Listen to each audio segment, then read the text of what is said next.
Warren Buffett had their sort of big annual shareholders meeting a few days ago, and in one of his talks at his opening, he said the biggest thing that kills business is complacency. So what I thought I'd do is sort of share 5 things that are going to help make your business or your agency or your whatever it is that you do slightly less complacent. So although I'm in advertising, this isn't an advertising talk, so don't stress. So point number 1, start with culture. It's the people that make up your organization that sort of decide what you control. So you need to start with that first. If you get that right first, everything else will be absolutely fine. Just like if you want a really quick, good overview on like how to create a nice culture inside your organization, there's 3 kind of steps that you can go through. Purpose. So it could be, if you're at Apple, it could be like, we're going to make a ding in the universe. It's like, that'll make you get up in the morning, right? It's pretty amazing. But also you need to try and find that individual person's purpose. Like, what is it that they want to do? And make it very clear to them. Secondly, you need to help them master it. So that's sort of normally a lot to do with education. Not just in education in the stuff that they're doing day to day with their job, but also in other things that they're passionate about. Like if you've got employees, or if you're chatting to colleagues, and like it's the thing that they do on the weekend. Like try and help them be better at that, and then they'll be way happier at work, and they'll actually end up doing amazing things. Which moves on to the sort of the last one, the autonomy. So if they know what their purpose is, and they know if you've trained them and if you've mastered them in things, the autonomy stuff comes quite naturally. The kind of examples that you'd see overseas, everyone always talks about Google and their 20% time and all this sort of stuff. But when you start sort of building all these processes in, they actually work and make amazing stuff for your business. Number 2, collaboration is key. If you're not collaborating with other people, particularly in today's society where everything is becoming more and more open, you're really going to be left behind. Rob Hill, he's our COO of Ogilvy. He's one of the most wisest and nicest gentlemen I've ever met. When I walked into Ogilvy, he said, I said, well, what do you want me to do? I still don't 100% know what everyone wants me to do, but he said, just make the building more porous. And so for the last 5 years, I've been bringing in weird, interesting people into Ogilvy and opening our doors to other industries, trying to collaborate a lot with different startups. I've had neuroscientists into the agency to give us talks about how the brain works and on all these sort of weird things. But it's actually really simple. If you look at any industry that you're in, whether you're in advertising or whatever it is, if you're Pick and Pay or Facebook, it doesn't matter. Generally, like whatever industry you're in, there are probably about maybe a handful or maybe 10 sites or publications that everyone reads. You'll find that in every industry. If you just look at like 3 or 4 totally different ones to the rest of your competition, you're going to stand out. And the first rule of advertising is you must stand out. You must be different. So just maybe if everyone's going to a heavy chef talk or something, I don't know, like also go to a doctor's conference or something. If you wanted to try and sort of still remain relevant nowadays, these are the kind of 3 things that I think we need to join up a little bit more. I think we need to get agencies working more with brands and then partnering with startups to come up with interesting products and design ideas. Brands have these amazing business problems. Agency has these amazing creative skills, and sometimes a little bit of money that they don't mind spending to try and make awards. Or investor communities actually would love to work with these kind of people anyway, because they feel a lot safer if they've got a big agency and a big brand behind something that they're investing in. And then you're actually helping startups as well. So this is just a nice case study. This won a bunch of innovation awards the end of last year. This is, when I talked about collaboration, that was kind of, the last example was kind of what I was talking about with those kind of agencies and brands and startups working together. This one's more sort of a way that as a large company you can open yourself up to some great things. So this is a product called IBM Watson. It's worth going to have a little look at that. I think it's a big reason why IBM is going up quite a lot at the moment. Point number 3, be useful. IBM again. These were some interesting billboards that they created that kind of helped make sort of a street life a little bit easier as part of their smarter cities idea. But I think it's something that we hear about a lot again in advertising. Most people probably end up talking about branded content and things nowadays. But I actually think, I don't know, I'm still a little bit, I'm not sold on the whole kind of branded content craze. I'm more kind of interested in branded utility. And the reason why is that, like, we're not necessarily journalists. Like, maybe we could get a whole big content journalism team inside. I know that we are doing that a little bit, and a lot of agencies are, but generally we tend to work in campaign periods. So in advertising or in marketing, we'll have sort of 6 months or something. So say we create the Coke happiness portal.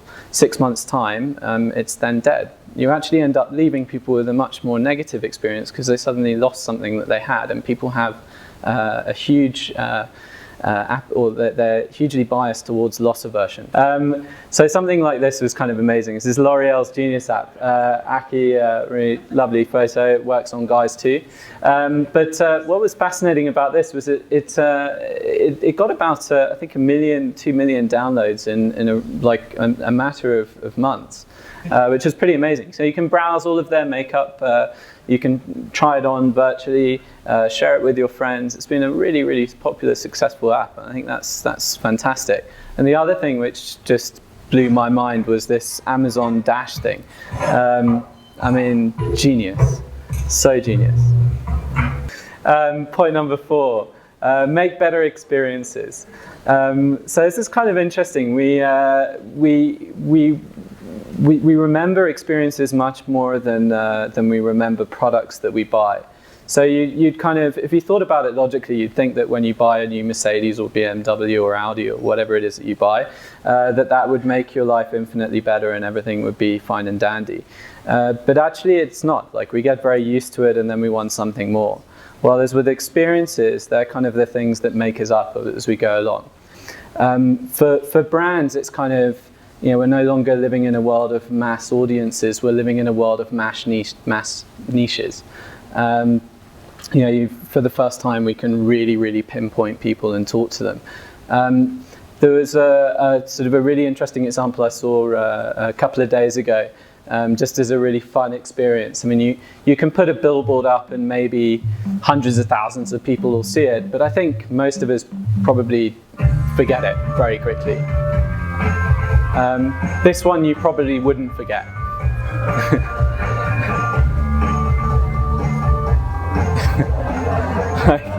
It's amazing. Just think a little different.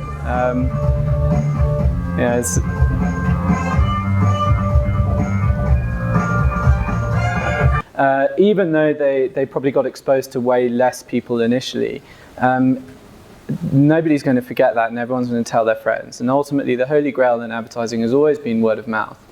That's going to get you word of mouth. It's amazing. And number 5, so sort of last point really, is that doing good is very good for business. We've seen it time and time again. It's just becoming more and more true, I think, as the kind of millennials are growing up. We want to try and do things that are good for the world and good for each other. And maybe you'll disagree with me on this, but I don't know. I think all of these companies are doing real good in the world. Like, there's some stuff that's weird, but I mean, if you look at Uber, they simplified something, made a lot of people's lives easier. I can order a cab wherever I want to go, but also they've employed hundreds of thousands of drivers around the world. Facebook has enabled me to have a relationship with my family back home and my friends back home in the UK, even though I'm like the other side of the world. It's amazing. Like, they've sort of brought the world a little bit closer together. Airbnb has allowed people to create an additional revenue stream of something that's normally doing nothing when they're away on holiday, or just utilize a second home better. Same with Alibaba. It's like it's pretty fantastic. So they're kind of using this hub and spoke model. It's kind of what they do in Silicon Valley. So they just look at sort of an unorganized mass of people or things or an industry, and then they create a hub that can bring it all together really easily and just build it up, and it works. I wanted to show some local stuff as well, because there are some amazing things happening in South Africa and Africa, and I get to see a lot of it.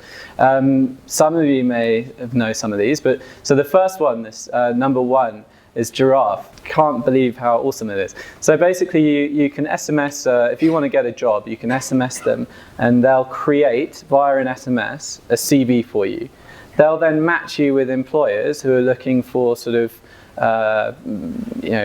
waiters or receptionists, nothing like super highly skilled, but good jobs nonetheless. They'll match you with one of those clients within 48 hours. Within the first month of them launching in January, I think they had 10,000 users or something. It's amazing, Johannesburg-based company. So look them up online, Giraffe. I can't remember what the .co thing is, or you can SMS them. You can register today if anyone hasn't got a job here. Good for you. Lumkani is fantastic. They're a company that kind of came out of an experiment that they were doing at UCT. So what they've done is they've created a really cheap, like they sell this for 20 Rand, so they don't give it away for free, a fire alarm that is networked. So the battery lasts for about 3 years, I think, maybe 5.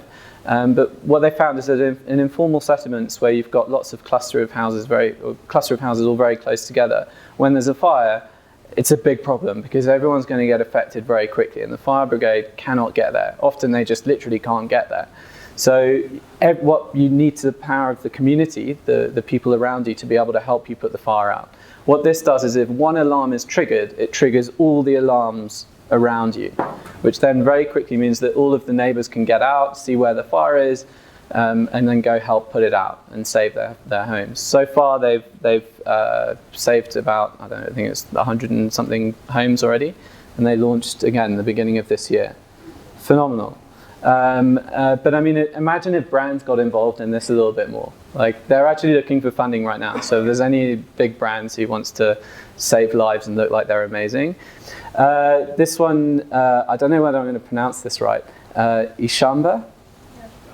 Yes, nailed it. It's from Kenya. They're a fantastic company. So what they've done is they've taken people in a rural environment who have no access to internet connectivity. They've set up a subscription service where via SMS or phone, they can phone in or SMS crop problems or problems with their cows. So that, I don't know, Daisy can't be milked properly today. Like, what's happening? Or we've got black spots on our tomatoes. Like, what are these? What are these things? And it goes back to Ishamba. And then they've got agriculturalists there who'll look up the answer and get back to them and tell them how to improve things. It also shares stock prices for crops and things like that, so they can sell things at the right time. Being a massive help for people in rural communities in Kenya. And this is the last video that I'll show, and pretty much the last slide I'll show as well. It's by a company called What 3 Words. And this is something I hope none of you have maybe seen, but it was started by a friend of mine actually in Ogilvy in London, but its use is amazing for places like Africa. I think it's going to make a real difference. Something like this, if you've got this, overlay this on a service, a delivery service, suddenly you know exactly where your package is going to be delivered to a 3 by 3 meter square anywhere in the world. That, I think, could change a lot of things.